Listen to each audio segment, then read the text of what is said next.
Good evening, everyone. Welcome to our Deco YouTube channel today. I am Dylan from Deco Investment, and let's connect to our special guest, Adam, the project manager at Spring Square Bankstown. Welcome, Adam. Hi Dylan, how you doing? Good, good. So today we're going to look into what happened in the current real estate market and then focus on the largest master plan at Bankstown. So if you like us, please don't forget to click the subscription button and leave a like to us. In our channel, there's not only web seminar, but also some other useful information for our other projects. And if you have any specific questions, please don't hesitate to contact us by the email and phone number showing right below. So the past few weeks, lockdown has been really hard for Sydney people, but we still need to keep it up. Hope today's content can show you what's going on in the current market without stepping out of your home. So I remember you live at Olympic Park. So how's things going? How's everything, Adam?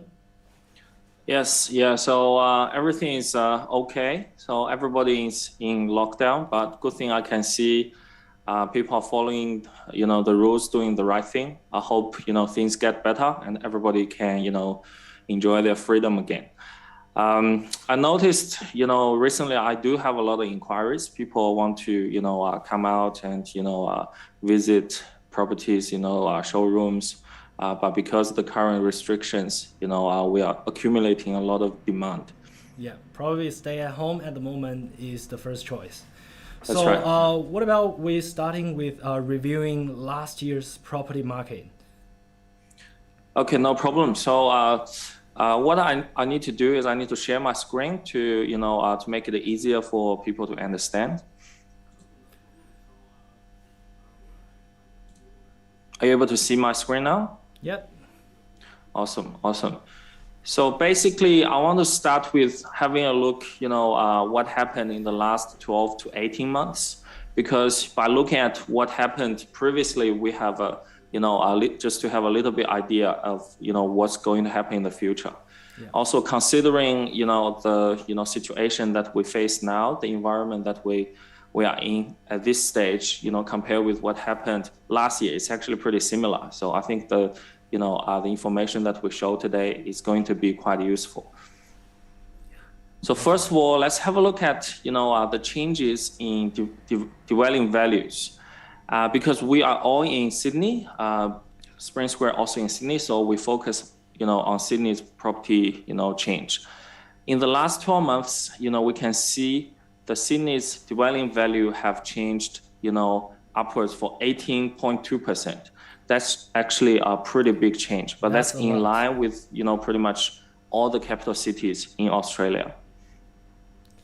So you meaning if I own a million house before, now it's owning 1.18 million now? Pretty much. Also, if you look at from a buyer's perspective, if you have your interest on the property that cost $1 million last year, and now you have finally made up your mind to go ahead, and then there's a big chance that on average it should be priced at 1 million, 1.18 now.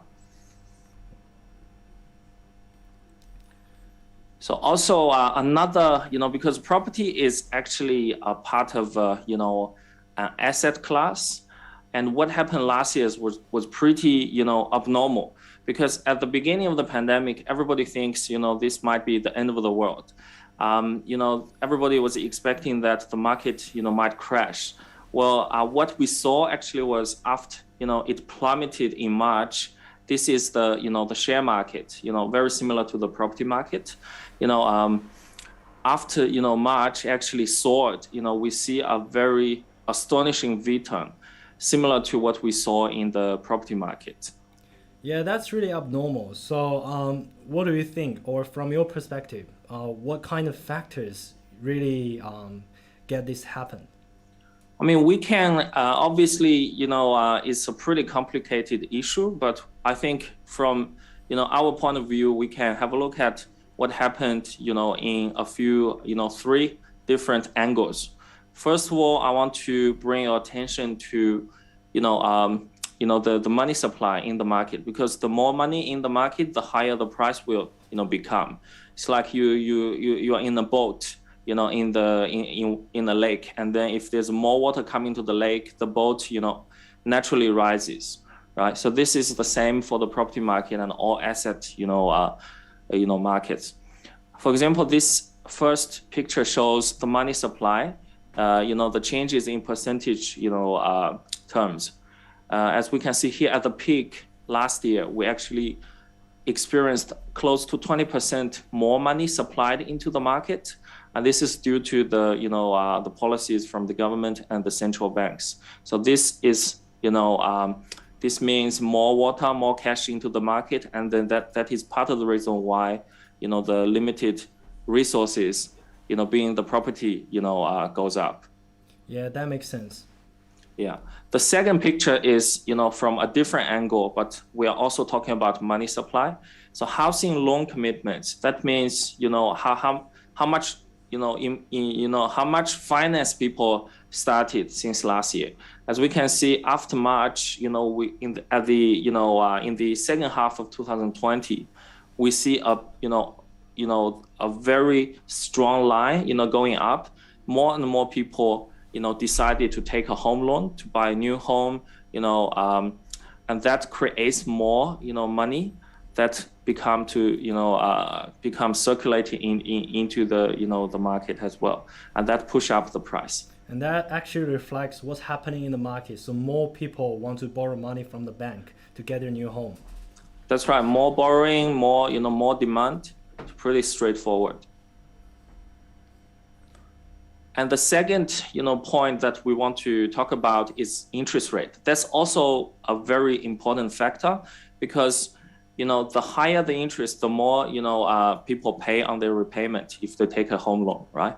Yes. And we can see in the 1990s, the interest rate was at about 7.5% policy rate. And then, after that, it keeps declining. And right at this moment, we are having a policy rate of 0.1%. That's pretty much zero, interest rate. And because of the policy rate, home occupier or investors, when they get a loan, they have, much cheaper interest to pay. This picture shows the nominal rate. People normally get cheaper rate when they actually take the loan from the bank. The bank actually can discount from this rate. So for example, my mortgage, I pay only like a little bit over 2%. So considering the current latest inflation rate released just a couple of days ago, it's 3.8%. So basically, if I borrow $1 million, I'm making 1.8%, in real terms. So you mean if there's less cost for people borrowing money, people will definitely borrow more. That's right, yeah. Because if you think this way, if the interest rate is pretty much close to zero, everybody would, borrow, especially when the inflation is, coming up. The third reason that I want to talk about today is actually pretty interesting. A lot of people, as we talk about just now, so when, COVID-19 started, people would think this is negative for the market, negative for the price. So the market could potentially crash because of the pandemic. But after, the pandemic have, progressed until, right this stage now, a lot of people have realized that it is actually behaving in a way that's very, very much unexpected. For example, KPMG, have started a research and, report a very interesting conclusion. This is a screenshot from their report that's released in July. Yeah. The goal of the research is to find out if COVID have, negatively or positively impacted the property price increase. As we can see here, Sydney in darker blue, that's their previous pre-pandemic forecast for this 2 years growth in price.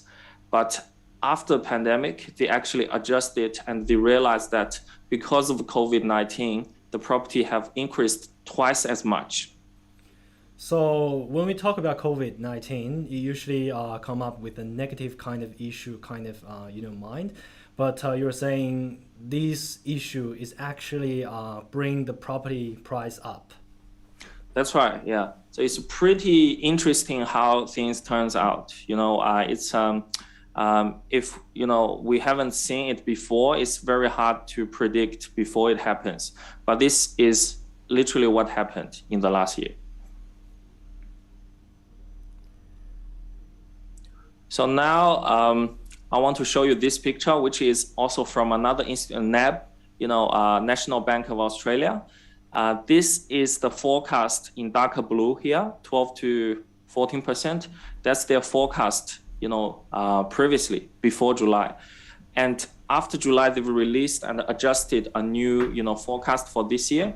So in 2021, the calendar year, the price increase for Sydney property should be 21% instead of 13 or 14%. That's a pretty big increase as well. So pretty much considering what's happened now, that is Sydney housing price increase about 18%, and the two reports from KPMG and NAB, they're all indicating the housing price will increase more than 20%. So we're on the way to hit 20%. Is that right? Yes, I wonder the reason why NAB have adjusted its forecast, at this time. Maybe because what happened, in the last couple of months have reminded them, what happened last year, and they look at the history and they think, it's time to adjust their forecast. That's right. So you mentioned about those factors that happen in the current housing market. So what kind of factors will affect or determine the growth for the next 2 years in the housing market? I mean, overall, in general, we look at the things that we talk about, just now, the monetary policy, level. That means, more water into the lake, and the boat just naturally rises. But another angle we can have a look at is supply and demand, because normally if we have more supply, that means pressure for price to go down. But if less supply, price go up. But if in the meantime we have a rising demand with a diminishing supply, that means the pressure of price go up gets bigger, right? Yeah. So I want to show you a supply graph for apartments. This graph shows the volume of apartments launched breaking into each year. So in 2015, as we can see, is the highest. So we have close to 60,000 apartments launched that year, and normally it takes 2 to 3 years to finish the construction. And after that, we can see a trend of declining. And what's interesting is at this time, 2021, we have only a little bit less than 5,000 units starting to build this year. So that shows us there is a trend of diminishing supply, and that will result in this figure. This figure shows, for example, in 2015 we know there is a peak in launching, and that is why after 3 years in 2018 it peaked in settlements. So this shows how much settlements we had in 2018. Settlements close to 45,000 units that year. And after that, it keeps declining. And by forecast, by the time of 2024, the number of apartment settles that year should be around 10,000, a little bit less than 10,000 units. That means a lot less, supply, about 75% less supply in 3 years' time. So definitely when we talk about supply and demand, we cannot only focus on the supply, we also have to know the demand. So what about the population? So what's your idea of what's going to happen? That's right. So we also need to look at the demand side. If we look at this picture here, this shows a couple of decades of immigrants, volume for New South Wales. I think it's a good example of what we are talking about today. Normally, this more immigrants means more people that that need to find a place to live, right? So these people end up buying, become the buyer for apartments or houses. As we can see here, compare with, for example, a year before, we are at less than half of the volume that coming into Australia, and we expect after the pandemic passed, after the vaccine rollout is completed, we should expect the immigrants level to rise and go back to, its previous level. That means, we are pretty certain, there will be more demand in buying, new homes in Australia. Yeah, because Australia as an immigrant country, they will welcome more immigrants coming in to bring up the whole market. Is that right? That's right. Yeah, that's right. That's what I mean. But people are not, people who look at the properties, they are not only, buying it for themselves. They are also looking for investments. When they do investments, they are looking for tenants. So I want to have a look at the, visitors from overseas and how, the level of visitors, temporary residents in Australia, because these people tend to rent instead of purchasing. And from this, graph we can see here. So we break into different categories. We have students, we have visitor, we have temporary skilled employment. But pretty much all categories have declined substantially over the last 12 to 18 months. And after the rollout of vaccination, we expect the level to go back up too. So that gives us more people, about 30 or 40, at least, 30 or 40% more, people who need to rent, to rent apartment in Australia. So that makes sense. In the long term, population is always one of the most important part to get, house price go up. That's right. Yeah. So you've been talking about what's happening before and what's gonna happen in the future from your perspective. I know today we're going to talk about Bankstown. So why Bankstown? Bankstown is a pretty famous name. It's very, a lot of people are very familiar with Bankstown. It sounds like a big suburb, but Bankstown has its unique advantage at this special, timing, because, there's a couple of things we look at. First, we look at, this is a map, a screenshot of Google Map, and I drew this black circle here, which is about 16 kilometers from the city center, Sydney CBD. So on this line, you can see we have a couple of suburbs. We have Gordon to the north, we have Epping, Eastwood, we have Lidcombe, also we have Bankstown, and then to the south, we have Hurstville, Kogarah. So all these suburbs are pretty familiar names to us, right? Yeah. So what's the uniqueness of Bankstown? So basically what I'm saying is, for suburbs, 16 kilometers to the city are very popular suburbs. But another point people miss is the price point. See, for example, in Epping, in Macquarie Park, in Olympic Park as well, all the Lidcombe, all these property, prices in these suburbs are about 20 or 30% more at least than Bankstown. So, and Bankstown being a bigger suburb, with even more population, and is becoming a very attractive, location for investment. And if we keep, if we're moving on to this map here, so these three lines are the metro lines, the top line is finished. This is the biggest infrastructure, program in Australia. The top line is finished from Rouse Hill to Chatswood and then to the city. The middle one is from Parramatta to the city and then Bankstown to city. And interestingly, Bankstown is the shortest line there. It's very obvious. It's even closer than Parramatta, not to say Rouse Hill. And we all know what happened, among these three lines, the top line is finished. So people are already taking metro, trains on this line here, and a lot of popular suburbs are on this line. For example, Epping, Macquarie Park, Chatswood. And we know how much, properties cost in these suburbs and how much it had growing in the previous years, right? And absolutely. I think the metro program, was a big booster for the property value there. Right. So since Bankstown is the termination of the southern metro line, how long does it take from Bankstown to the city center? From Bankstown to the city, about a little bit less than 30 minutes. So it's going to be very quick, very convenient. And every hour at peak hours, there will be 15 metro trains coming out of the station. So when people come, when they go to work, they go to the station and they don't need to wait for a train. They don't need to check the timetable. Basically, they come in anytime and they just, get on the next metro train.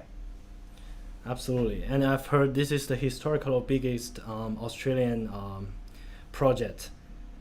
That's right. That's right. And considering what happened in the past for Epping, for Macquarie Park, for Rouse Hill, there's no doubt, Bankstown and the other suburbs on this line is going to grow. So when is the estimated completion date of the whole metro line from north to the south? For Bankstown, it's estimated to be 2024. So it's pretty close, another 2 to 3 years. And, there's a certainty there, it's going to run, and that will give us the big boost for people who actually purchased at this stage. They will benefit from that, program there. Right. And if we have a look at another line here from Parramatta to Kogarah in this picture, a lot of people does not know this line. This is, a planned, train link that will add to Bankstown's capacity, in public transport. So we have metro, we have train, and we have extra train line between Parramatta to Kogarah, passing Bankstown.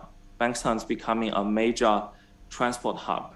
And talking about transport, I remember Bankstown have a pretty huge, bus interchange as well. So every hour, 58 buses. So pretty much every minute there is bus. So not a lot more, other suburbs have the similar, benefit.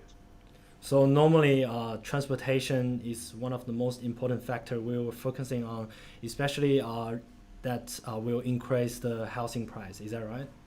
That's right. Yeah, I think the rationale behind it is if the transport is easy, it attracts businesses, attract workers, shops, and people who want to live, around the station, and that will, provide more demand for the properties, and the price will naturally go up. Sure. And talking about the population for Bankstown, Bankstown, as I mentioned before, it's the biggest in population actually in all local government areas. So it's number one in population. That means a lot of people already love Bankstown. They want to live in Bankstown. And a lot more people are, moving to Bankstown too.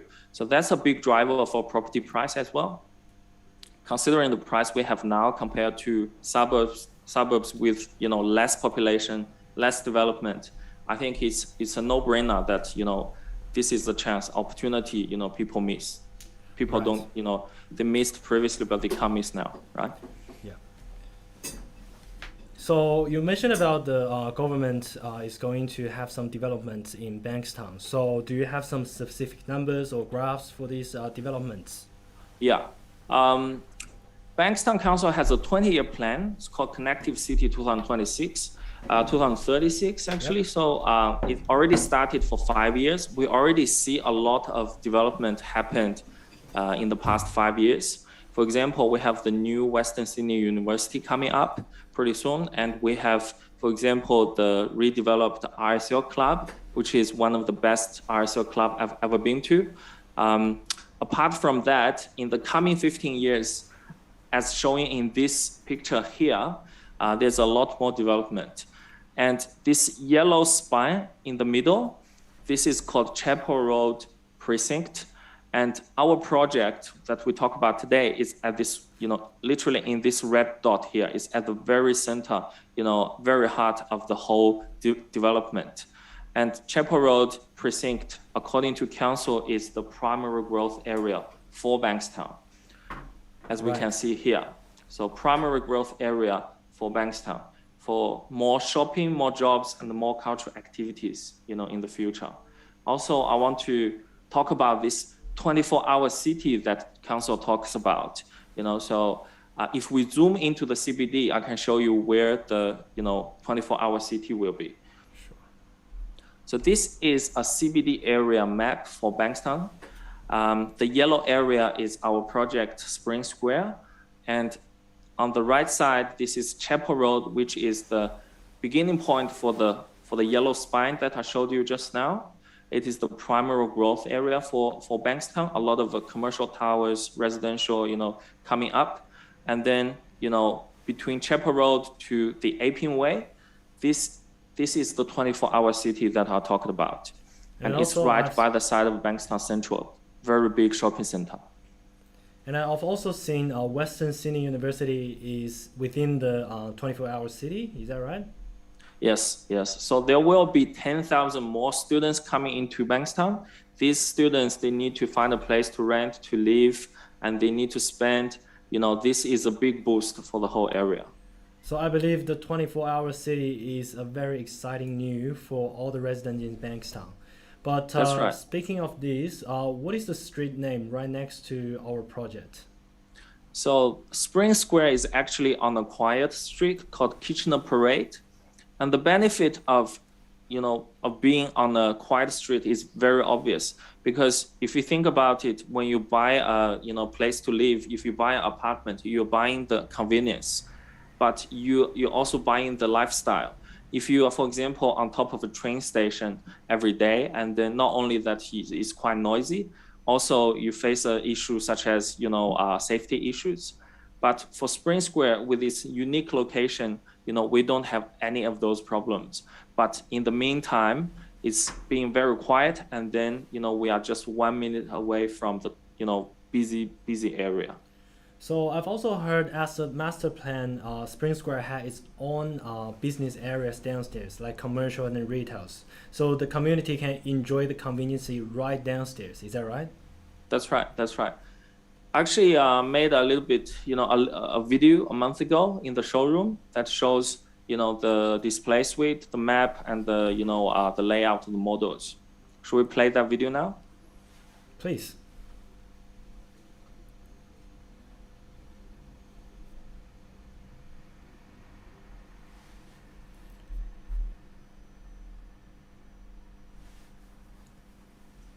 Should be.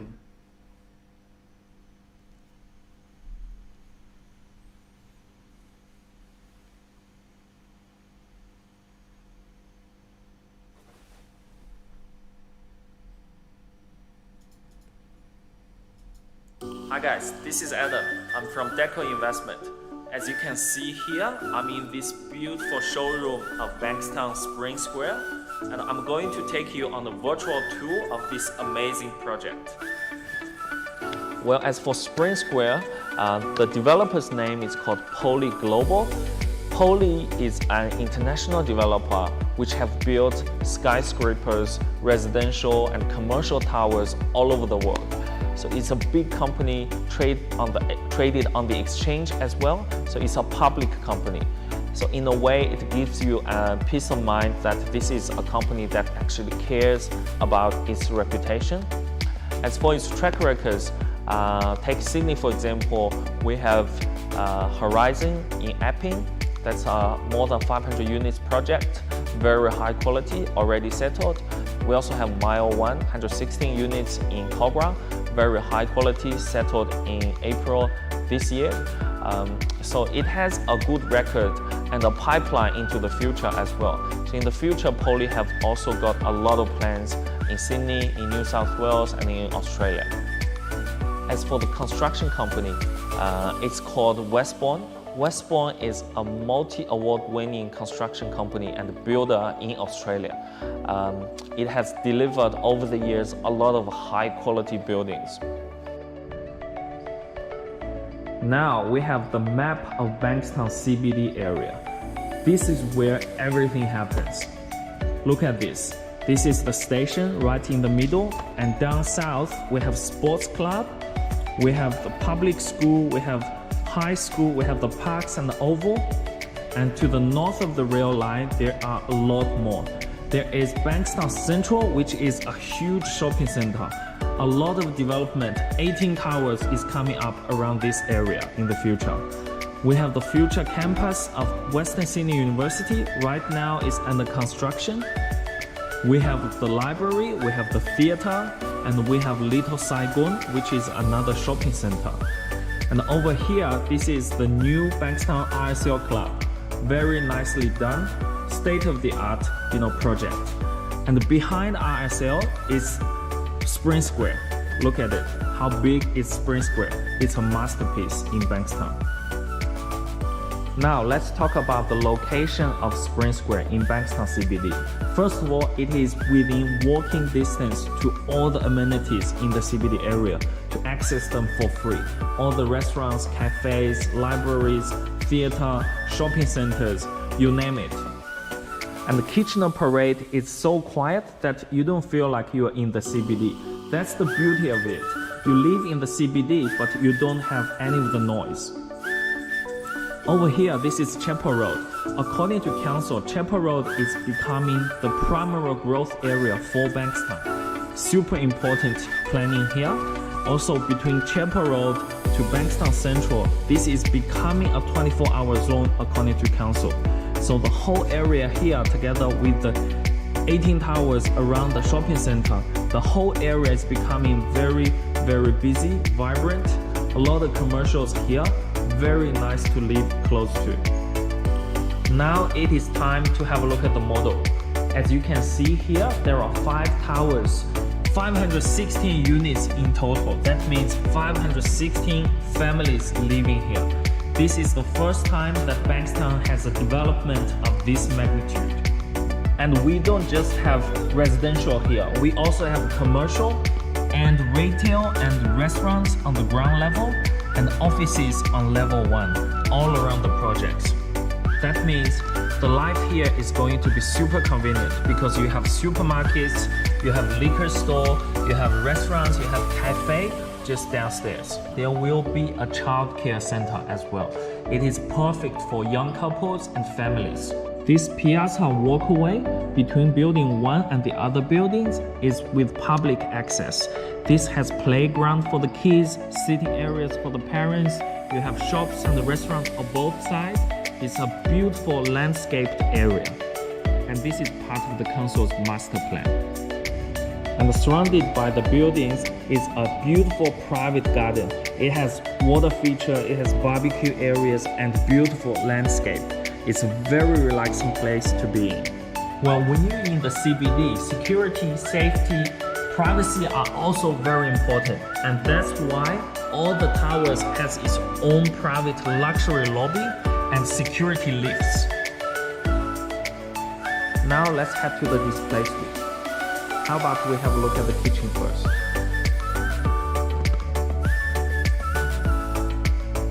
Caesarstone benchtop. Dishwasher for free, oven for free as well. Powerful gas cooktop here, and externally ducted range hood.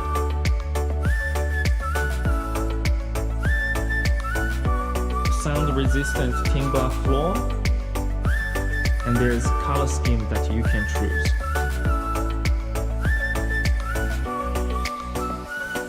This is the living area. And the bedroom. Sliding glass door, plush carpet, very soft, very comfy.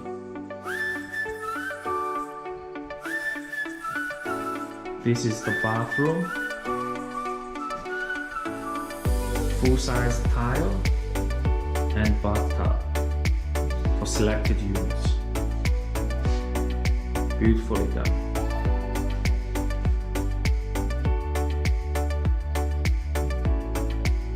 Okay, so this is the virtual tour that I want to show you guys. I hope you find it useful. But if you do have any questions, please feel free to reach out. You can find my email address down below. Again, thank you very much for watching. And this is Adam. I'm from Deco. I will see you guys in the next one.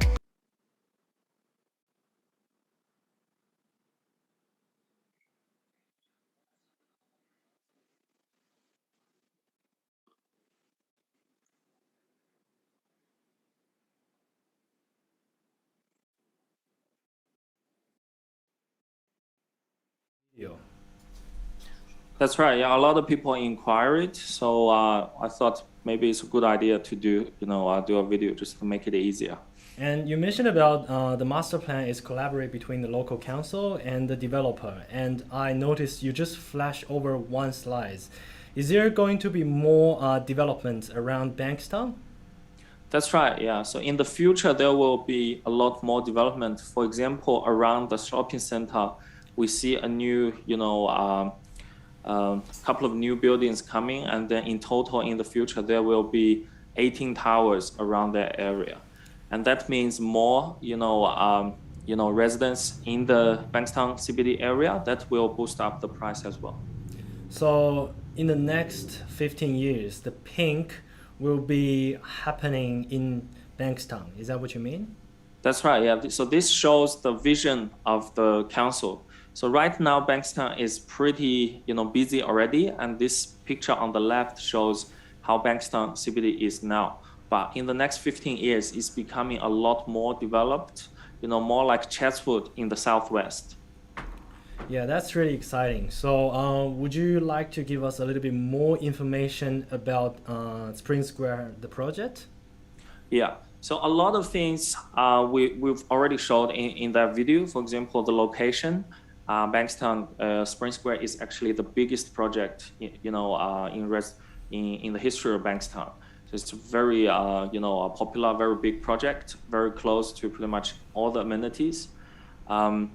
It's a mixed-use community, not only for residents. We have also, shops, cafes, restaurants, supermarkets, liquor store, medical center. We even have a childcare, so it's very convenient, for, young couples, families with kids.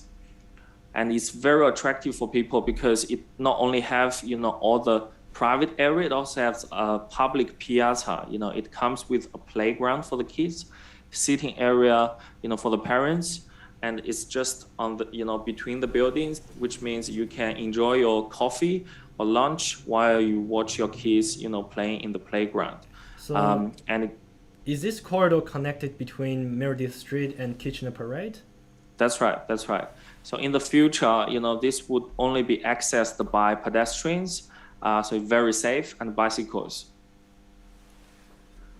And the people, on the other side of Bankstown, if they want to go to the station or if they want to, go shopping or eat here in Spring Square, they will, need to use this walkway here. So it's becoming a lot more, busier, more like a town center in the future.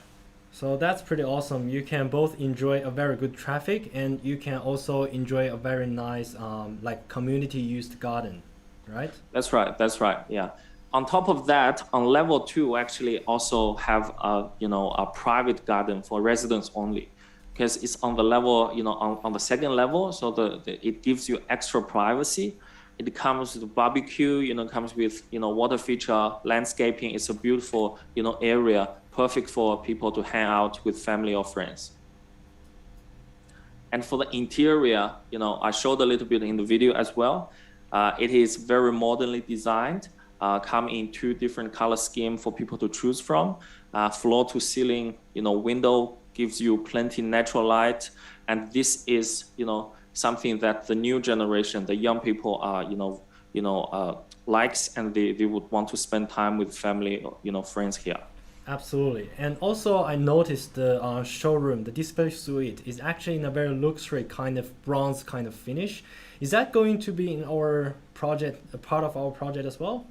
That's right, yeah. So the bronze color, the texture mimic the, the finish of the lobby. So each tower in Spring Square has its own lobby. So when you walk into, the lobby, you feel like you're walking into a boutique hotel. Together with the feel, the bronze color, the lighting as well, is quite beautiful. So in total, how many buildings do we have? We have 5 towers. And each tower has its own, private, access, security access, lifts, the car parks are connected, and, they share the middle, private garden as well. And each building has its own luxury lobby. And I talked about only a little bit about the developer in the video. So Poly is a very big, huge company, $140 billion in capital size. It's a international developer, not only developed locally. As you can see here, they have a lot of projects all over the globe. not only residential buildings, you have, very futuristic, commercial buildings. This is in Beijing, I think, and in the US as well. And then this picture is the Police Center, in Sydney CBD. I believe a lot of people have, seen this one already. As for residential, we have, for example, in Epping, we have a master plan in Epping already finished. And the latest finished project is called Mile 1 in Kogra. That's a very nice place to live in as well. So is Mile 1 and Spring Square like similar in terms of the decoration and design? Yeah, pretty much. So the interior is pretty much, is very similar. So for buyers, because Spring Square is off the plan, so for buyers who want to actually to see the quality and the details of the finish, what they get in the future, I would recommend them to come to Kogra, maybe visit the showroom of the actual unit, and we will be able to, show them, how the finish is and the interior is. And speaking of the estimation completion date, and what is the date? So right now we have an estimate of end of 2022 or beginning of 2023, because obviously we had a little bit interruption because of the the lockdown that we have now. But we are expecting the date to be pretty accurate at this stage. Yeah. So normally, as you mentioned, Poly is a very big company. So they usually pay off their project. Is that what you mean? Yes, yeah. So unlike a lot of local, or smaller, developers, you have a benefit of, it's a peace of mind that, it's a big, developer. They care about their reputation. Also, the financial wise, they fund their project with their own money. They don't need finance. So we don't have, when buyers who look at, smaller projects, they sometimes, experience developers or building companies, are cutting corners, but that's not the case in Spring Square. So of course, if you go with the bigger developer, they have more accuracy and precision. And that's right. It's a peace of mind. Yeah. So since we're still under lockdown period, so lots of people are afraid of what's going to happen next. In the COVID situation, why do we have to, put our money into real estate now? Why do we have to buy now? That's a very, very good question. I believe a lot of people have the same, doubts, because we are in a very special, time, and people are losing working hours, working from home. Businesses are, sometimes, especially small businesses are struggling. And that's a very valid concern. But from my point of view, I would say, we should look at this problem, this issue in two, angles. First of all, we want to have a look at, the inflation-wise, the purchasing power of the Australian dollar, have become, have decreased substantially. As we can see in this graph here, in 50 years' time, the purchasing power of Australian dollar, have decreased, a lot. That means, the longer you wait, and then the dollar become, less powerful. That's right. The second, the second one I want to talk about is, we kind of mentioned it a little bit in the previous slides. It's supply and demand, but from a different perspective. People, especially people who want to, actually occupy, like first-time buyers who want to actually, occupy the property themselves. They have, requirements for the facing, the floor plan is all kind of, personal taste. But as we talked about before, there will be less and less supply, coming up in the next, 2 to 3 years time. And a lot of people, who act, if they don't act now, they will lose a lot of, units they were able to buy, in terms of, their personal taste. So like say, for example, if they they only want to buy top level, and very often, it's almost certain that there won't be anything available by that time. And that is one of the reasons why, I would recommend people to, if they can afford it now, it would be a good time to actually take the step. Right. So you're saying the market is actually quite in equilibrium. So people need to take their chances, seize the opportunity to grab their the more perfect home. requirements that you you have, the earlier you should act, because simply, by the time you want to actually make that move, and then you're ready, but then maybe there's nothing available for you to purchase. Absolutely. So we've been talking about so much about Spring Square. Now we need to come to what is the price regarding to a off-the-plan project that is completing around 18 months. What is the price for the units? Well, obviously, as we mentioned before, overall in Spring Square, we're looking at about 20 to 30% cheaper compared with, for example, similar suburbs, Lidcombe, Olympic Park. From a first-time buyer's perspective, for example, government have its own requirement of giving that incentive to certain group of people, certain group of properties. Yep. For example, it need to be brand new, and anything below 650 grand, is going to be stamp duty free. Also, it's below 600,000, you can even get another $10,000 cash from the government as an incentive.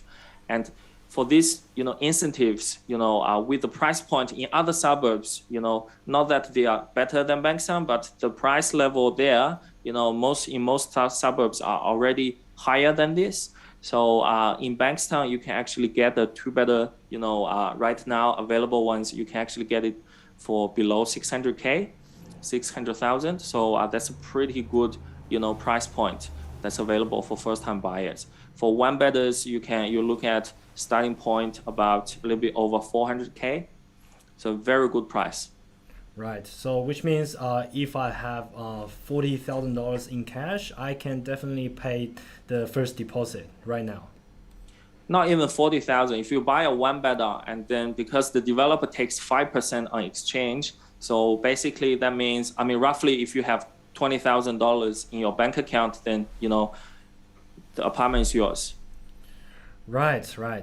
So I would like to thanks Adam for your thorough explanation, and thank you for your time. And I hope the Bankstown situation of COVID will getting better soon, and we're open to our most valuable guests in the future. Thank you so much, Adam. Awesome. Thank you. All right. Thank you guys for coming into our channel today. And if you like us, please don't hesitate to give us a like, and don't forget to click the subscription right down there. And if you have any further questions regarding to any properties, so please don't hesitate to contact us via the phone number and the email address. Thank you.